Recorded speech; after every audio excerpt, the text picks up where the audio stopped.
నమస్తే, welcome to hot popcorn debate. మానవ వనరులు విద్యాశాఖ మంత్రిగా నారా లోకేష్ తన మార్కు పాలన చూపిస్తున్నారు. విద్యాశాఖ మంత్రిగా ఆయన ప్రమాణ స్వీకారం చేశాక విద్యారంగంలో సమూల మార్పులు తీసుకొస్తున్నారు. ఇక మరి జగన్మోహన్ రెడ్డి గారి హయాంలో చూసుకున్నటువంటి విద్యాశాఖలో మరి ఆయన చేసినటువంటి అవినీతిని కూడా ఇప్పుడు నారా లోకేష్ గారు బయటపెడుతున్నటువంటి పరిస్థితి. ఇక నిన్న ఆయన శాసనసభ్యుడు అయినటువంటి మంగళగిరి నియోజకవర్గానికి వెళ్ళి అక్కడ 1000 కోట్ల విలువైన ఇళ్ల పట్టాల పంపిణీ కార్యక్రమాన్ని కూడా ఆయన నిర్వహించారు. ఇక వస్త్రాలు బహూకరించి మరీ ఇళ్ల పట్టాలను అందించినటువంటి పరిస్థితి. అదే జగన్మోహన్ రెడ్డి గారి హయాంలో మనం చూసుకున్నట్టయితే ఇటు పాస్ పుస్తకాల దగ్గర నుంచి ఇటు సర్వేరాళ్ల వరకు అండ్ ముఖ్యంగా ఆయన చెప్పడం అయితే జరిగింది, ప్రతి ఇంట్లో కూడా నా ఫోటో ఉండాలన్నది నా చిరకాల కోరిక అని జగన్మోహన్ రెడ్డి గారు. సో మరి ఇప్పుడు చూసుకున్నట్టయితే ఎటువంటి పట్టా పైన కూడా ఎవరి ఫోటో లేకుండా కేవలం ప్రభుత్వ ముద్ర మాత్రమే ఉంది. మరి జగన్మోహన్ రెడ్డి గారి పబ్లిసిటీ పిచ్చి, మరి నారా లోకేష్ గారి ప్రజల పిచ్చి, ఈ రెండింటి మధ్య వ్యత్యాసాన్ని తెలుసుకునే ప్రయత్నం ఈరోజు డిబేట్లో చేద్దాం. మనతో పాటు డిబేట్లో పార్టిసిపేట్ చేసేందుకు స్టూడియోలో ఉన్నారు ప్రముఖ ఆర్థిక సామాజిక రాజకీయ విశ్లేషకులు మధుసూదన్ రెడ్డి గారు, అలాగే సీనియర్ జర్నలిస్ట్ టీవీ శ్రీనివాస్ గారు. నమస్కారం సార్. నమస్కారం సార్. మధు గారు, మీరు చెప్పండి, నిన్న మంగళగిరిలో ఇళ్ల పట్టా పంపిణీ కార్యక్రమం జరిగింది. సో ఇళ్ల పట్టాల పంపిణీ కార్యక్రమంలో నారా లోకేష్ గారు పట్టా పంపిణీ కార్యక్రమం చేశారు. సో బట్టలు పెట్టి మరీ వాళ్ళకి పట్టాలు ఇచ్చారు అని తెలుస్తోంది. ఎలా చూడొచ్చు అంటారు? జగన్మోహన్ రెడ్డి గారి హయాంలో మనం చూసాము సర్వేరాళ్ల మీద, అలాగే పాస్ పుస్తకాల మీద కూడా జగన్మోహన్ రెడ్డి గారి బొమ్మ వేసుకొని ఉండడం.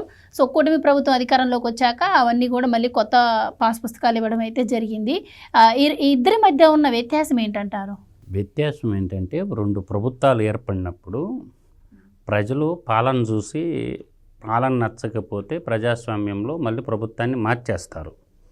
అదే వయోజన ఓటింగ్ ద్వారా జరుగుద్ది. సో గతంలో ఎప్పుడు జగన్మోహన్ రెడ్డి పరిపాలన చూడలేదు కాబట్టి తన పరిపాలనకు పనికిరాడని చెప్పి ఈ సంశేషణమైనటువంటి తీర్పు ఇచ్చారు, చావు దెబ్బ కొట్టారు. అంటే ఓటర్ని ఎప్పుడు కూడా తక్కువ అంచనా వేయకూడదు మనం. అయితే మంగళగిరి అనేది ఒక సపరేట్ కాన్స్టిట్యున్సీ, అది ఎప్పుడు కూడా కమ్యూనిస్టులు అధికంగా అడ్డా ఎక్కువగా ఉండేది. ఎప్పుడు కూడా అది తెలుగుదేశం పార్టీకి ఒక బలం ఉన్నటువంటి నియోజకవర్గం కాదు, అది ఎప్పుడు గెలిచిన నియోజకవర్గం కూడా కాదు. పార్టీ పుట్టినప్పటి నుంచి టీడీపీ జెండా అక్కడ ఎగిరింది కాదు. అయితే లోకేష్ ఏంటంటే గతంలో పోటీ చేయటం, ఓడిపోవటం, తర్వాత అవహేళన చేసిన చోటనే నవీన్ నాపచేనే పండద్దని, నేను ఎక్కడైతే ఓడిపోయినానో అక్కడనే గెలవాలన్న పట్టుదల తీసుకొని అక్కడే నిలబడి దాదాపు మన ఆంధ్రప్రదేశ్లో హైయెస్ట్ మెజార్టీ 90,000 పైచులుకుల ఓట్ల మెజార్టీతో లోకేష్ అక్కడ గెలటం జరిగింది. సరే, అక్కడ ఉన్నటువంటి ఎక్కువగా ఎస్సీ ఎస్టీ బీసీ సామాజిక వర్గం అధికంగా ఉంటుంది అక్కడ. అంటే పేదలు ఎక్కువగా ఉండేటటువంటి నియోజకవర్గం అని కూడా చెప్పచ్చు. అటు పద్మశాలీలకు కానీ ఇటు పేదలకు కానీ ఇచ్చినటువంటి అక్కడ రైల్వే స్థలాలు కానీ ఇటు మనకి అటవీ స్థలాలు కానీ అధికంగా ఉంటే అక్కడ పేదలు వాళ్ళు ఇళ్ళు ఏర్పాటు చేసుకొని ఉన్నారు. ఒక 2-3 దశాబ్దాల నుంచి ఇళ్ల పట్టాలేక ఆ సమస్య ఉంటే దాన్ని కేంద్ర అటవీ శాఖ అధికారులతోనూ రైల్వే శాఖ అధికారులతోనూ మాట్లాడి వాళ్ళకి ఇళ్ల పట్టాలు, వాళ్ళకున్న స్థలానికి పట్టాలు ఇప్పించేటటువంటి ఏర్పాటు చేశాడు. ఒక నాయకుడికి ఉండాల్సినటువంటి లక్షణాలు సలక్షణంగా ఉన్నాయి కాబట్టి అయితే ఇచ్చిన మాట ప్రకారం ఎలక్షన్లో ఏదైతే అడిగారో అది ఇవ్వడం మంచి పని. అయితే ఇక్కడ ఏంటంటే పట్టాల పంపిణీ విషయంలోకి వచ్చేళ్ళకే గతంలో ఏదన్నా 1B అంటే రైతులు అడంగల్ పేపర్లు తీసుకుంటే, అంటే అడంగల్ కానీ 1B కానీ, తర్వాత నీకు పట్టాదారు పాస్ పుస్తకాలు కానీ, బర్త్ సర్టిఫికేట్లు కానీ, డెత్ సర్టిఫికేట్లు కానీ, తర్వాత వంశపారంపర్యంగా వంశవృక్షం సర్టిఫికేట్లు కానీ, అంటే ఫ్యామిలీ మెంబర్ సర్టిఫికేట్ అంటారు. ఇక కనీసం రిజిస్ట్రేషన్ పత్రాలు కూడా వదల.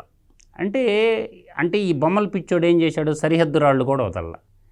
అందువల్ల ఒక ఆలోచన విధానం, ఫౌండేషన్ స్టోన్ల మీద పేర్లు రాసుకునేవాళ్ళు ప్రోటోకాల్ ప్రకారం. ఏదైనా శిలాపలకం మీద, ఆ శిలాపలకం ఏంటంటే శంకుస్థాపన చేసినప్పుడు తర్వాత మళ్ళీ ప్రారంభించేటప్పుడు శిలాపలకం మీద పేర్లు ఉంటాయి. అక్కడ కూడా ఏం బొమ్మలేం ఉండవు, కేవలం పేర్లు మాత్రమే రాసేవాళ్ళు, ప్రోటోకాల్ ప్రకారం రాసేవాళ్ళు పేర్లు. కానీ పర్మనెంట్గా ఉన్నటువంటి ఏ అయితే ఉన్నాయో పట్టాదారు పాస్ పుస్తకాలు కానీ అంటే బర్త్ సర్టిఫికేట్లు కానీ అవి శాశ్వతంగా ఉండేవి. అవి శాశ్వతమైనటువంటి సర్టిఫికేట్లో ఇప్పుడు ఏ ప్రభుత్వమైనా సరే రాజముద్రతో ఇవ్వాలి కానీ వ్యక్తిగత ఫోటోలు వేసుకోకూడదు. అది చట్టరీత్యా నేరం కూడా. ప్రజలందరూ తుఫు అని మొఖాన్ని ఊశారు. ఆ మొఖాన్ని ఊసినా సిగ్గు లేకుండా వేసుకున్నారన్నమాట. ఒక ఎలక్షన్ ప్రచారంలో ఆమె భారతీయని కూడా అడిగారు, ఏమ్మా నువ్వు ఇంట్లో ఉంటావు కదా, నువ్వన్నా చెప్పొచ్చు కదా, మా పాస్ పుస్తకాల మీద మీ ఆయన బొమ్మ ఏంటి, మా అయ్యకేమన్నా పుట్టాడా మీ ఆయన అని అడిగారు. మా అయ్యకేమన్నా పుట్టాడా మీ ఆయన, మా భూముల మీద మీ ముద్ర ఏంటి అని అడిగారు, చాలామంది అడిగారు. అందువల్ల ఏంటంటే ఒక ఆలోచన విధానంలో పరిపాలన చేసేటప్పుడు ఎవరైనా గుర్తుపెట్టుకోవాల్సింది ఏంటంటే ప్రజలతో గేమ్ ఆడకూడదు. ప్రజలు వాళ్ళ ఆస్తుల మీద మన బొమ్మలు వేసుకోవడం, నా ముద్ర వేసుకుంటారంటే ఒప్పుకోరు ప్రజలు. రెండోది ఏంటంటే రాజ్యపాలకులు ఎవరు పరిపాలించినప్పటికి కూడాను అది ప్రజలందరి సమిష్టి డబ్బు. అది వాళ్ళ సొంతది కాదు. ఏ ప్రభుత్వమైనా సరే వాళ్ళ సొంత డబ్బులు ఖర్చు పెడితే వేసుకున్నా తప్పులేదు. కానీ ప్రజలందరూ పన్నుల రూపంలో కట్టేటటువంటి డబ్బు, అగ్గిపెట్టు కొన్నా, సబ్బుబిళ్ళ కొన్నా, ఏదన్నా కొన్నా కానీ దాని మీద ట్యాక్సులు ఉంటాయి. పెట్రోలు, డీజలు వీటన్నిటి మీద ట్యాక్సులు ఉంటాయి. ఏదన్నా కొనుగోలు అమ్మకాలు జరిగితే వాటి మీద రిజిస్ట్రేషన్ శాఖ అమౌంట్ కడతారు కొనుగోలు అమ్మకాలు జరిగినప్పుడు. తర్వాత ఏదన్నా ప్రతి వస్తువు మీద ట్యాక్స్ ఏదో ఒక రూపంలో ఉంటుంది. ఆ రూపంలో ఉండి ప్రజలందరి డబ్బుకి రక్షకులుగా ఉండాల్సినటువంటి పాలక వర్గం ఏంటంటే భక్షకులు కాకూడదు. అంటే ప్రజల సొమ్ము దోపిడీ చేసే విధంగా పరిపాలన ఉండకూడదు. రెండోది ఈ సర్టిఫికేట్ల విషయంకి వచ్చేటప్పటికి ఏంటంటే రాజముద్ర అయితే ఉండాలి. కేంద్ర ప్రభుత్వంలో అయితే కేంద్ర ప్రభుత్వం ముద్ర ఉండాలి. రాష్ట్ర ప్రభుత్వం ఇచ్చేటప్పుడు రాష్ట్ర ప్రభుత్వం యొక్క ఒక ముద్ర ఉంటుంది, రాజముద్ర రాష్ట్ర ప్రభుత్వానికి, అది మాత్రమే ఉండాలి. కింద ఏంటంటే సంతకాలు ఏంటంటే ఈ ఎగ్జిక్యూటివ్ ఆఫీసర్లు సిగ్నేచర్స్ ఉంటాయి. మీరు ఏ సర్టిఫికేట్ మీద అయినా చూడండి, మీరు ఒక పట్టాదారు పాస్ పుస్తకం ఇష్యూ చేస్తుంటే దాని మీద ఆర్డీఓగా అంటే రెవెన్యూ డివిజనల్ మేజిస్ట్రేట్ది, మండల్ మేజిస్ట్రేట్ది, ఆర్ఐది, ఈఆర్ఓ, ఈ 4 సంతకాలు ఉంటాయి దాని మీద. కాబట్టి ఇక పొలిటికల్ వాళ్ళ సంతకాలు కూడా ఉండవు. అవి ఎలిజిబిలిటీ కాదు. అంటే వాళ్ళు ప్రభుత్వాలు మారినా కూడా ఎగ్జిక్యూటివ్ ఆఫీసర్స్ రెస్పాన్సిబిలిటీగా ఉంటారు. అట్లే విధంగా ఏంటంటే లోకేష్ గారు నిన్న ఇచ్చినటువంటి ఈ పట్టాల పంపిణీ ఏదైతే ఉందో మంగళగిరి ప్రజలందరూ కూడా మా ఆరాధ్య దేవుడు 30 ఏళ్ల కళను నెరవేర్చాడు కాబట్టి అని మంగళగిరిలో అందరూ కూడా అన్ని కులాలకి అతీతంగా అన్ని వర్గాల ప్రజలు 1000 నోళ్ళ కొనియాడుతున్నారు.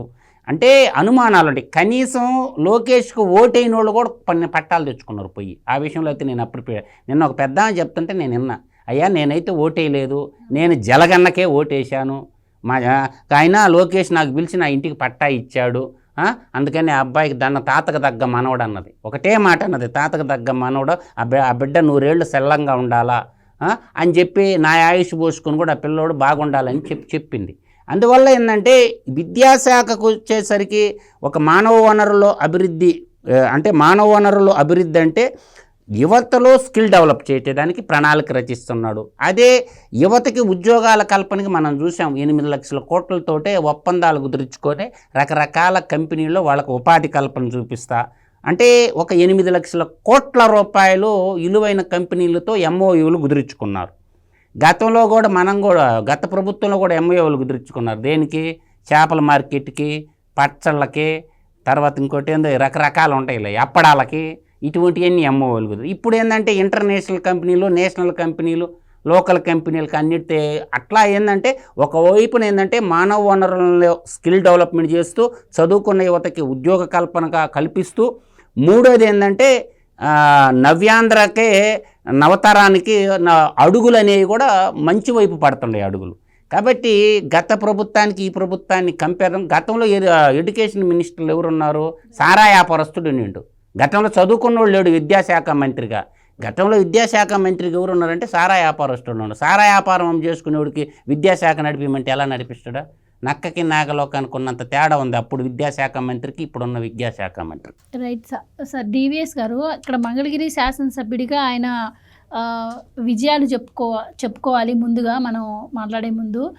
అక్కడ ఓడిపోయిన దాన్ని ఛాలెంజింగ్గా తీసుకొని ఆయన ఇప్పుడు గెలవడం కావచ్చు, నన్ను గెలిపించిన వాళ్ళకి ఏదో ఒకటి చేయాలన్న ఉద్దేశంతో నేను నియోజకవర్గంగా మారుస్తాను, ఇక్కడ ఎవరికి ఏ సమస్య ఉన్నా నాకు ఒక్క కబురు చేస్తే నేను వచ్చి తీరుస్తానని మాట్లాడడం కావచ్చు. నిన్న ఆయన 1000 కోట్ల విలువైన పట్టాలు పంపిణీ చేయడం కూడా చాలా సంచలనంగా మారింది. సో ఇటు చూస్తే విద్యాశాఖలో కూడా ఆయన మార్పు చూపిస్తూ ఉన్నారు. సో గత ప్రభుత్వంలో జగన్మోహన్ రెడ్డి పాలనకు ఇప్పుడు విద్యారంగంలో కావచ్చు, ఇటు మానవ వనరుల శాఖ మంత్రిగా కావచ్చు, లోకేష్ గారి పాలనకు ఉన్న డిఫరెన్స్ మీ మాటల్లో? ఏ శాసనసభ్యుడిగా మంత్రిగా లోకేష్ పనితీరు, జగన్మోహన్ రెడ్డి పనితీరు ప్రజల్లో చర్చ. ఎందుకంటే ఇవాళ శాసనసభ్యుడిగా ఎన్నికైనప్పుడు ఆ నియోజకవర్గానికి బాధ్యత వహించాలి, ప్రతి ఒక్కరికి అందుబాటులో ఉండాలి. మంగళగిరి శాసనసభ్యుడిగా ఇవాళ ఆ నియోజకవర్గాన్ని దేశంలోనే నంబర్ 1 నియోజకవర్గంగా మార్చడం కోసం మనం చూసాం. గత 10 నెలల్లో మంగళగిరిలో ఆయన ఇచ్చిన హామీల మేరకి స్వర్ణకారుల కార్పొరేషన్ ఒకటి ఏర్పాటు చేశారు. అక్కడ గోల్డ్ స్మిత్స్ ఎక్కువ, ఇక్కడ మంగళగిరి. ఇవాళ మంగళగిరిని జెమ్స్ అండ్ జ్యువెలరీ హబ్గా మారుస్తున్నారు. అక్కడ ఉన్నటువంటి ఆ స్వర్ణకారుల కోసం అతను ఏ విధంగా పనిచేస్తున్నాడు అనేది అక్కడ మీకు అర్థమవుతున్న అంశం. నెక్స్ట్ చేనేత. ఇవాళ చేనేతకు ఒక బ్రాండ్ అంబాసిడర్గా, ఎందుకంటే టెక్స్టైల్ ఇండస్ట్రీని ప్రమోట్ చేయటం, మంగళగిరి చేనేతకి ఇవాళ ప్రపంచవ్యాప్తంగా దేశవ్యాప్తంగా ఆదరణ పెంచే దిశగా ఇవాళ కూడా ఏదో చీర కొన్నట్టున్నాడు. అక్కడ ఎగ్జిబిషన్స్ పెట్టడం, అక్కడ ఉన్నటువంటి చేనేత కార్మికులకు కావాల్సినటువంటి అన్ని రకాల సహాయ సహకారాలు అందించడం, ఒక కొత్త పాలసీ తీసుకొచ్చారు. ఏది టెక్స్టైల్ పాలసీ. మొన్న కూడా ఫ్రీ పవర్ ఇచ్చారు. ఏది హ్యాండ్లూమ్స్కి. నీకేంటి ఆ చేనేత మామూలుగా ఇంట్లో మగ్గానికి దగ్గర దగ్గర 200 యూనిట్ల వరకు, తర్వాత పవర్ లూమ్స్కి 500 యూనిట్ల వరకు కూడా ఫ్రీ పవర్ ఇస్తున్న దీంట్లో అటు చేనేత వాళ్ళకి ఇచ్చిన హామీలు నెరవేర్చుకోవటం, ఇటు గోల్డ్ స్మిత్కి ఇచ్చినటువంటి హామీలు నెరవేర్చుకోవటం, మరోవైపు పేదరిక నిర్మూలన. అదే P4. ఇప్పుడు మీరు చెప్పింది ఏంటి, ఇళ్ల పట్టాల పంపిణీ.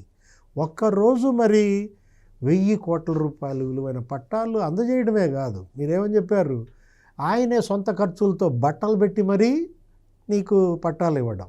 నాకు ఏది గుర్తొస్తుందంటే భూమా నాగిరెడ్డి చేశాడు. అఖిలప్రియ ఫాదర్ ఇట్లాగే చంద్రబాబుకి ఫోన్ చేసి ముఖ్యమంత్రిగా ఇవాళ మా నియోజకవర్గంలో ఇళ్ల పట్టాల పంపిణీ ఒకసారి మీతో మాట్లాడాలని చేశాను అంటూ ఆయన ఏంటి అటు పట్టాలు ఇస్తూ లబ్ధిదారులకి తన డబ్బులతో నూతన వస్త్రాలు ఇవ్వడం. నారాయణ కూడా చేశారు. ఏది మినిస్టర్ నారాయణ తన నియోజకవర్గంలో కూడా అదే విధంగా. అంటే ఏంటి, ఇవాళ ప్రజల్లో ఒక భరోసా, నాయకుడిపై ఒక నమ్మకం, వాళ్ళు ఎన్నుకున్నటువంటి శాసనసభ్యుడు వాళ్ళ పట్ల ఎంత జవాబుదారీతనంతో ఉన్నారు. ఇది కదా ఇవాళ జనం కోరుకునేది ఏంటి, అందుబాటులో ఉండాలి, వాళ్ళకి ఇచ్చిన హామీలు నెరవేర్చాలి, పిలిస్తే పలకాలి, కష్టంలో ఆదుకోవాలి. అది జగన్ దూరం అయ్యాడు.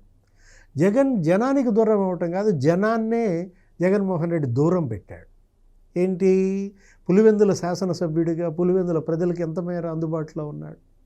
ఇప్పుడు అటు ముఖ్యమంత్రిగా ఉన్నప్పుడు అందుబాటులో లేడు, ఇప్పుడు ఓడిపోయిన ముఖ్యమంత్రిగా ఏది కనీసం శాసనసభ్యుడిగా కూడా అక్కడ బాధ్యత లేకుండా వ్యవహరించడం జవాబుదారీతనం కాదు. జవాబుదారీతనానికేమో నిలువెత్తు నిదర్శనంగా లోకేష్, బాధ్యత రాహిత్యానికి ఏది ఇవాళ ఒక రకమైన అహంభావానికి ప్రతినిధిగా జగన్మోహన్ రెడ్డి. ప్రజలు ఏం కోరుకుంటారంటే వినయం, వినమ్రత. ఎక్కడ నెగ్గాలో కాదురా, ఎక్కడ తగ్గాలో తెలియాలి. జగన్కేమో అది తెలియకపోవటం, మరి లోకేష్ దాన్ని అందిపుచ్చుకోవటం. మనం చూసాం విద్యాశాఖ మంత్రిగా అనేక సంస్కరణలు. జగన్మోహన్ రెడ్డి ఏమంటాడు, విద్యాశాఖలో నేనే సంస్కరణలు తెచ్చానంటాడు. ఇప్పుడు మన మధు గారు చెప్పారు. ఏంటి జగన్మోహన్ రెడ్డి తెచ్చిన సంస్కరణ, సారా వ్యాపారం చేసుకునేవాడిని విద్యాశాఖ మంత్రిగా చేయడమా, టీచర్లని బ్రాందీ షాపుల దగ్గర కాపలా పెట్టడమా, ఏంటి జగన్మోహన్ రెడ్డి తెచ్చిన సంస్కరణలు, విద్యా సంస్కరణలు? నేను అసలు విద్యారంగంలో పెను సంస్కరణలు అంటే 3వ తరగతిని తీసుకెళ్ళి 10వ తరగతిలో చేర్చడమా? ఇప్పుడు 3వ తరగతి చెప్పే పాఠశాలల్ని హై స్కూల్లో కలుపుతావా? ఏది హై స్కూల్, ఏది ఎలిమెంటరీ స్కూల్, ఏది అప్పర్ ప్రైమరీ స్కూల్, ఆ మాత్రం వేరియన్స్ నీకు తెలియకపోతే ఇవాళ ఏం చేశాడు? దగ్గర దగ్గర 12 లక్షల మంది విద్యార్థులు డ్రాప్అవుట్స్, విద్యకు దూరం అయ్యారు. ఇదా జగన్మోహన్ రెడ్డి తెచ్చిన సంస్కరణ? 12 లక్షల మంది విద్యార్థులు చదువుకు దూరం చేశాడంటే అతను విద్యాశాఖ మంత్రిగా జగన్ హయాంలో మొదటి 2 ఏళ్ళు ఎవరున్నారు? ఆదిమూలపు సురేష్. తర్వాత 3 ఏళ్ళు ఎవరున్నారు? ఈ సారా సత్యబాబు. అంటే 27 రకాల యాప్స్ ఉపాధ్యాయులతో అప్లోడ్ చేయమన్నారు. అతను చదివే చెప్పాలా, మీ యాప్స్ అప్లోడ్ చేయాలా? ఏంటి ఆ యాప్స్? మధ్యాహ్న భోజనం మీద ఒక యాప్, అటెండెన్స్ మీద ఒక యాప్, లేకపోతే బాత్రూములు ఫోటోలు అప్లోడ్ చేయమని. ఎంత నీచంగా ఉపాధ్యాయులను చూశారో జగన్మోహన్ రెడ్డి పాలన. వాళ్ళని పోలీస్ స్టేషన్లలో పెట్టారు. ఉపాధ్యాయులు వాళ్ళ సమస్యలపై ఆందోళనలు చేస్తే అరెస్ట్ చేస్తారా? హరీష్ రావు ఎగతాళి చేశాడు. తెలంగాణ ఏంటి, మేము టీచర్లకు ఫిట్మెంట్ ఇస్తే వాళ్ళు టీచర్లను లోపలేస్తున్నారు అన్నాడు. ఇంకా అంతకన్నా హేళన ఏం కావాలా? ఇప్పుడు జీవో 117 ఒకటి తీసుకొచ్చి విద్యారంగాన్ని వాళ్ళ అస్తవ్యస్తం చేసిన జగన్మోహన్ రెడ్డి ఇప్పుడు లోకేష్ విద్యాశాఖ మంత్రిగా తను ఒకటే అన్నాడు, తను కావాలని కోరి మరీ ఈ శాఖను చేపట్టానంటూ. ఏది జీవో 117 వాళ్ళు రద్దు చేయటం కోసం మార్గదర్శకాలు రూపొందించటం. ప్రతిరోజు ఏంటి ఆ ఉపాధ్యాయ సంఘాలతో భేటీలు, అక్కడ ఉన్నటువంటి యూటీఎఫ్ వాళ్ళతో, అక్కడ ఉన్నటువంటి ఆ టీచర్స్ ఫెడరేషన్ అన్నిటితో కూడా మరి మంత్రి అందుబాటులో. జగన్మోహన్ రెడ్డి హయాంలో ఉపాధ్యాయ సంఘాలను పలకరించారా? ఎవరిని కలవాలి? మంత్రిని కలవాలా, ముఖ్యమంత్రిని కలవాలా, లేకపోతే సకల శాఖ మంత్రిని కలవాలా? సజ్జల రామకృష్ణారెడ్డి.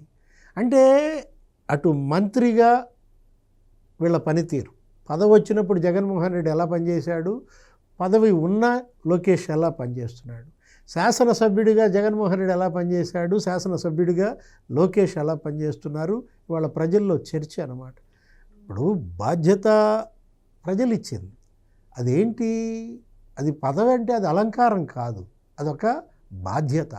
అది తెలుసుకోకుండా జగన్ ఆకాశంలో తిరిగాడు, ఇప్పుడు ఏమయ్యాడు? కింద పడ్డాడు. సో గతంలో జగన్మోహన్ రెడ్డి గారు పబ్లిసిటీ మీద పెట్టినంత ఎఫర్ట్ విద్యార్థుల చదువు మీద పెట్టలేదు అని కూటమి ప్రభుత్వం ఇప్పుడు చెప్తుంది. ఎందుకు అంటే మేమేమో చాలా సంస్కరణలు తీసుకొచ్చాం, ఇంగ్లీష్ మీడియం మేమే తీసుకొచ్చాం, అలాగే విద్యార్థులకు ల్యాప్టాప్స్ అందించాము అని చెప్పి కూడా వాళ్ళు ప్రచారం చేసుకుంటున్నటువంటి పరిస్థితి. ఈవెన్ చెప్పాలి అంటే కోడిగుడ్డు మీద, పిల్లల స్కూల్ బ్యాగుల మీద కూడా ఆయన బొమ్మలు ఉండేవి. కానీ ఇప్పుడు కూటమి ప్రభుత్వం వచ్చిన తర్వాత మరి నారా లోకేష్ గారు మొన్న ఈ మధ్య మనం చూసాం, మెగా పేరెంట్స్ టీచర్స్ మీటింగ్ ఏర్పాటు చేయడం కావచ్చు, ఇలా ఇంటర్ విద్యార్థులకు మధ్యాహ్న భోజన పథకం కావచ్చు, ఇలా చాలా ఆయన చేసుకుంటూ పోతున్నటువంటి పరిస్థితి.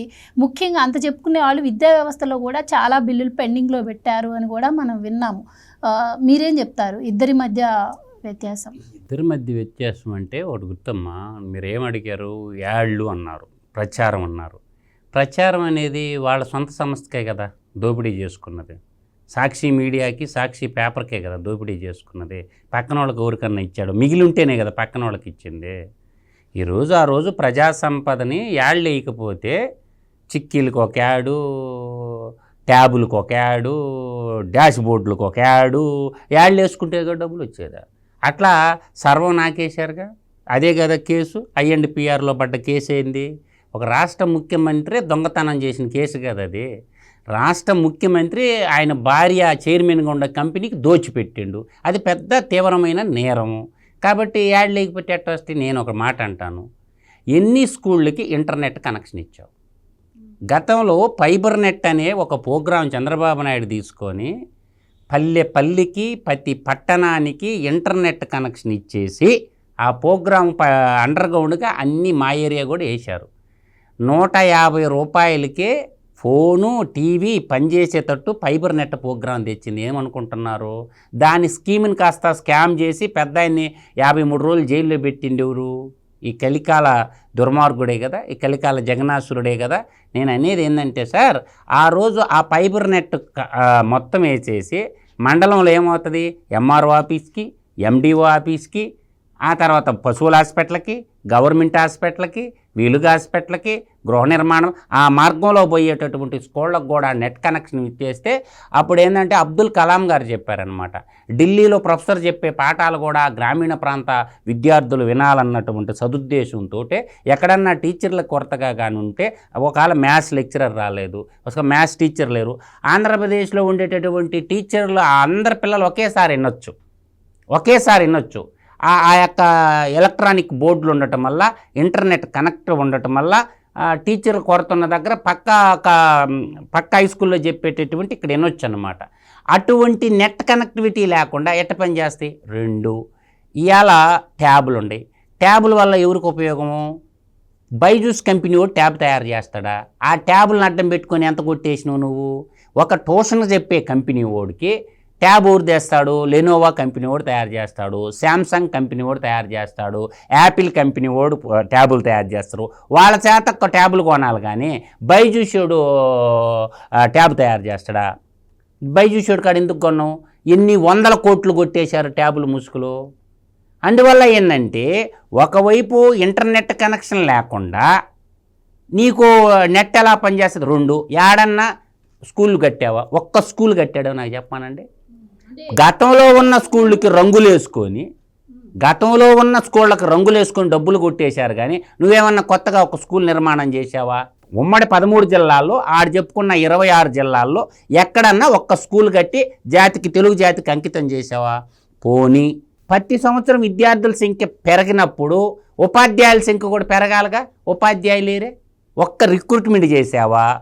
ఒక రకంగా చెప్పాలంటే ఇప్పుడు ఆంధ్రప్రదేశ్లో ఉన్న టీచర్లందరినీ రిక్రూట్మెంట్ చేసింది చంద్రబాబు నాయుడు అని చెప్పొచ్చు. ఇప్పుడు మళ్ళీ ప్రజెంట్ డిఎస్సి కూడా అదే, నేను గతంలో డిఎస్సీలు వేసి ఇప్పుడున్నటువంటి టీచర్లందరూ కూడా ఆ రోజు చంద్రబాబు నాయుడు గారు అపాయింట్మెంట్ చేసిన టీచర్లే, ఇంకొత్త డిఎస్సీలు ఎవరు వేయలే. మళ్ళీ కూడా రేపు 16,300 టీచర్ పోస్టులు కూడా రేపు జూన్లో ఏదో పెడుతున్నారు, ఎగ్జామ్ పెడతారు, స్కూల్ టైంకి అపాయింట్మెంట్ లెటర్లు కూడా ఇచ్చేస్తారు. టీచర్ లేకుండా చదివాడు చెప్తావు. ఇప్పుడు పుస్తకాల్లో ఒక పక్క తెలుగు, ఒక పక్క ఇంగ్లీషు పెట్టుకుంటే ఇంగ్లీష్ వచ్చేస్తుందా? ఒక పక్క తెలుగు, ఒక పక్క ఇంగ్లీష్ పెడితే వస్తాయా? ఆ బెండపూడి అని ఒక స్కూల్ ఉంది, అక్కడ ఉన్నటువంటి ఒక టీచరు ప్యాషనేట్గా తన సొంత బిడ్డల్లాగా భావించి ఆ విద్యార్థులకు నేర్పించారు. అమెరికన్ స్లాంగ్తో ఇంగ్లీష్ నేర్పించాడు.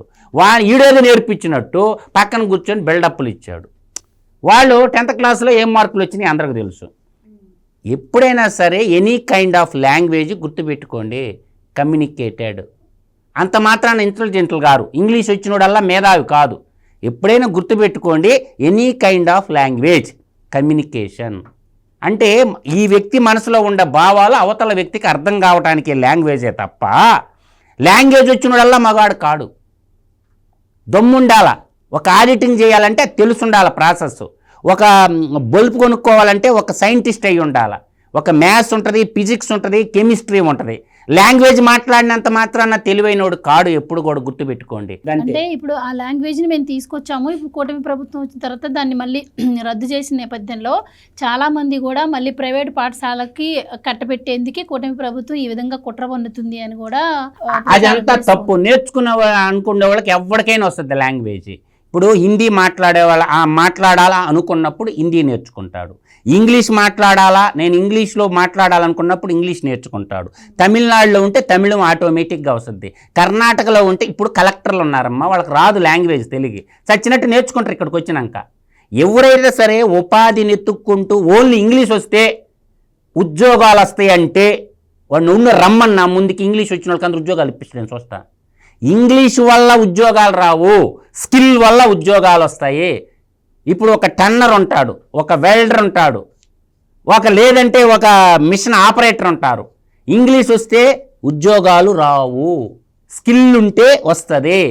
అందువల్ల కమ్యూనికేటెడ్ ఓన్లీ లాంగ్వేజ్ అండి కమ్యూనికేషన్.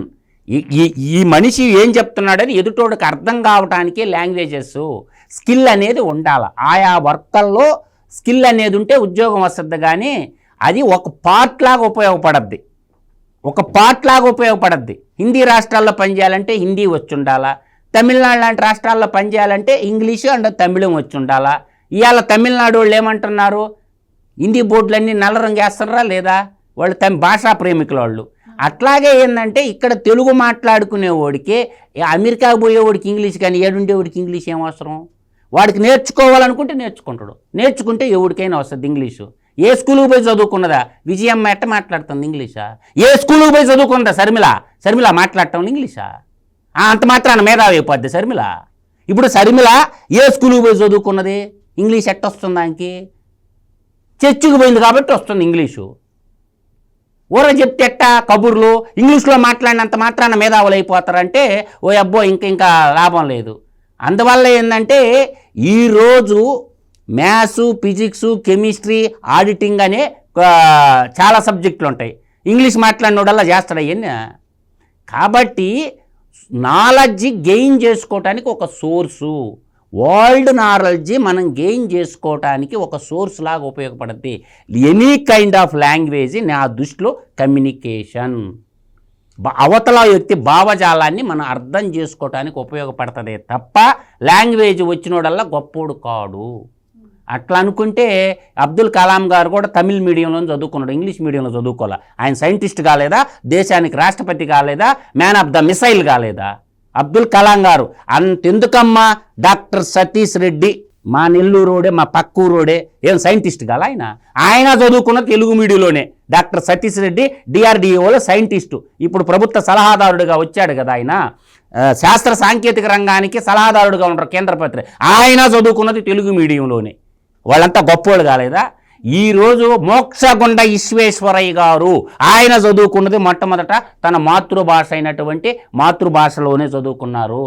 పెద్ద పెద్ద మేధావులందరూ కూడా మాతృభాషలో చదువుకొని అమ్మ భాషని నేర్చుకుంటారు, పరభాషను కూడా ప్రేమిస్తారన్నమాట. అందువల్ల భాషకి విజ్ఞానానికి సంబంధమే లేదు. నా దృష్టిలో ఏంటంటే లాంగ్వేజ్ అనేది ఒక కైండ్ ఆఫ్ కమ్యూనికేషన్ అంతే. Right sir. ఎవరైనా సరే ఒక నియోజకవర్గానికి పోటీ చేసి గెలుపొందాక ఆ నియోజకవర్గం ఏదైనా సమస్య ఉంటే వెళ్ళడం, ఏదైనా మాట్లాడడం, చూసుకోవడం రావడం. కానీ లోకేష్ గారు ఆ నియోజకవర్గాన్ని అంటిపెట్టుకుని అక్కడ ప్రజలకు ఏ సమస్య వచ్చినా కూడా ఆయన సొంత డబ్బులతో కూడా పరిష్కరిస్తున్నటువంటి పరిస్థితి మనం చూస్తున్నాం. అంటే ఇటు విద్యాశాఖ మంత్రిగా, అలాగే టీడీపీ పార్టీని నడిపిస్తున్నటువంటి వ్యక్తిగా ఆయనకి 1,00,000 పనులు ఉన్నా కూడా ఆ నియోజకవర్గాన్ని మాత్రం ఆయన వదలట్లేదు. సో ఎలా చూడొచ్చు అంటారు ఆయన చేస్తున్నటువంటి కృషి? అంటే పాలకుడు అనేవాడు ఎలా ఉండాలి, ప్రజాప్రతినిధి అనేవాడు ఎలా ఉండాలి? ఇవాళ వీళ్ళిద్దరి మధ్య వ్యత్యాసం అదే. ఇప్పుడు లోకేష్లా ఉండాలా ప్రజాప్రతినిధి అనేవాడు అని మంగళగిరి ప్రజలంతా కోరుకుంటున్నటువంటి విధానం. లేకపోతే లోకేష్లా ఉండాలి, విద్యాశాఖ మంత్రి అంటే చదువుకున్నాడు, ఉన్నత విద్యాధికుడు, స్టాన్ఫోర్డ్లో చేశాడు. ఇవాళ మొత్తం ప్రపంచవ్యాప్తంగా ఉన్నటువంటి విద్యా విధానాలన్నీ అధ్యయనం చేసి మరి ఆంధ్రప్రదేశ్లో ఒక మోడల్, ఏది ఆంధ్రప్రదేశ్ ఎడ్యుకేషన్ మోడల్ని ఇవాళ దేశానికే ఒక నమూనాగా చేయాలన్న అతని సంకల్పం. అతను మరి చేస్తున్న పనితీరు ఏంటి? ఇప్పుడు ఇందా మధు గారిని ఏదో అడిగావు ఏంటి, ఇంగ్లీష్ గురించి బెండపూడి, లేకపోతే జగన్మోహన్ రెడ్డి తీసుకొస్తున్నటువంటి ఐబీ సిలబస్సు, ట్యాబ్స్. అంటే జగన్మోహన్ రెడ్డి హయాంలో ఇంగ్లీష్లో 10వ తరగతి పిల్లల పరిస్థితి 14వ ర్యాంక్. అంతకుముందు చంద్రబాబు హయాంలో 4వ ర్యాంక్. 2019లో చంద్రబాబు సీఎంగా ఉన్నప్పుడు ఇంగ్లీష్లో 10th క్లాస్ వాళ్ళు 4th ర్యాంక్లో ఉంటే జగన్ సీఎంగా దిగిపోయేటప్పుడు కదా ఏ ర్యాంక్ వచ్చారు? 14వ ర్యాంక్. అంటే న్యూమరసీ ఫౌండేషన్ స్కిల్స్లో ఎంత దిగజారిపోయారంటే 90% స్టూడెంట్స్కి ఈ ఫౌండేషన్ లేదని. అది ఇంటర్నల్ ఎగ్జామ్స్ పెట్టడం వల్ల కూటమి ప్రభుత్వం వచ్చాక తెలిసింది. ఇప్పుడు ఏఎన్ఎస్ సర్వే ఇవాళ దేశవ్యాప్తంగా సర్వే వివరాలు ఇవి. అప్పట్లో 10వ తరగతి మ్యాథ్స్ 3వ స్థానంలో ఉంటే ఇప్పుడు 10వ స్థానానికి దిగజారిపోయిన పరిస్థితి. అరే 3వ తరగతి పిల్లలు, 5వ తరగతి పిల్లలు వాళ్ళని తీసుకెళ్ళి నువ్వు హై స్కూల్లో కలుపుతావా? ఒక 12,000 పాఠశాలలు ఏకోపాధ్యాయ పాఠశాలను చేస్తావా? 9,000 పాఠశాలలు మూసేస్తారా? ఇదా జగన్మోహన్ రెడ్డి సంస్కరణలు? అంటే ఎంత భ్రష్టు పట్టించాడు విద్యారంగాన్ని. జగన్మోహన్ రెడ్డి హయాంలో అవినీతిమయం చేశారు. ఏది? విద్యా వ్యవస్థని, ఆ ట్యాబులు, అది 1,200 కోట్ల కుంభకోణం. అరే ఉపాధ్యాయుల బదిలీల్లో డబ్బులు తీసుకుంటారా? ఎన్నికలకు ముందు బొత్స సత్యనారాయణపై ఆరోపణలు, ఒక ట్రాన్స్ఫర్కి 5 లక్షలు అంట. 5 లక్షలు ఇస్తే నీకు బదిలీ. 1200 మంది టీచర్ల దగ్గర వసూలు చేశారు 60 కోట్లు. ఇప్పుడు ఆ 12 మంది గోల, 1200 మంది మేము డబ్బులు ఇచ్చాం, మాకు ట్రాన్స్ఫార్మర్ రాలేదు, ఆ డబ్బులన్నా వెనక్కి ఇప్పించండి అంటే ఎవరు? ఇప్పుడు అతని పైన కేసు పెట్టాలి. ఎవరిపైన? బొత్స సత్యనారాయణ పైన. ఈ బాధితులంతా కూడా ఇప్పుడు ఏం చేస్తున్నాడు? ఇప్పుడు టీచర్స్ అందరినీ కూడా ఒక పారదర్శకంగా కౌన్సిలింగ్, సీనియారిటీ ప్రాతిపదికన వాళ్ళకి మార్కులు ఇచ్చి గ్రేడింగ్ ఇచ్చి దాన్ని బట్టి వాళ్ళు కోరిన ప్లేస్కి వాళ్ళ బదిలీ. అంటే జగన్మోహన్ రెడ్డి ఇది గతంలో కూడా ఉంది, ఇది ట్రాన్స్ఫర్స్లో బదిలీల్లో వసూలు చేస్తున్నారని ఉమ్మడి రాష్ట్ర సీఎంగా చంద్రబాబు ఏం చేశారు? కౌన్సిలింగ్ అనేది తీసుకొచ్చారు. అట్లాంటిది మళ్ళీ జగన్మోహన్ రెడ్డి డబ్బులకి బదిలీ చేస్తామనే ఒక దీన్ని తీసుకురావటం. అంటే ఒక విద్యాశాఖలోనే కాదు, మీరు అన్నారు ప్రజాప్రతినిధిగా ఇవాళ మంగళగిరి ప్రజలకి మరి ప్రజా దర్బార్ అని ఒకటి పెట్టి ఉండవల్లి నివాసంలో ప్రతిరోజు ప్రజలకు అందుబాటులో ఉండటం. ఇప్పుడు ముఖ్యమంత్రి చంద్రబాబు, మానవ వనరుల అభివృద్ధి మంత్రి లోకేష్, లేకపోతే ఉప ముఖ్యమంత్రి పవన్ కళ్యాణ్, వాళ్ళ మధ్య ఒక రేస్ నడుస్తుంది, ఒక పందెం. ఏంటి? నిన్న కూడా చూసాం, అతను తండ్రితో పోటీ పడుతున్నాడు. ఇప్పుడు లోకేష్ ఎవరితో పోటీ పడుతున్నాడు? చంద్రబాబుతో పోటీ పడి అతని పనితీరు అన్నమాట. ఇప్పుడు పెట్టుబడులు రాబడుతున్నాడు, పారిశ్రామికవేత్తలతో కూర్చుంటున్నాడు, వీసీలు ఉన్నారు, వైస్ ఛాన్సలర్లు. జగన్మోహన్ రెడ్డి ఎలాంటి వీసీలను నియమించాడు? లోకేష్ హయాంలో నియమించిన వీసీలు ఎలా ఉన్నారు?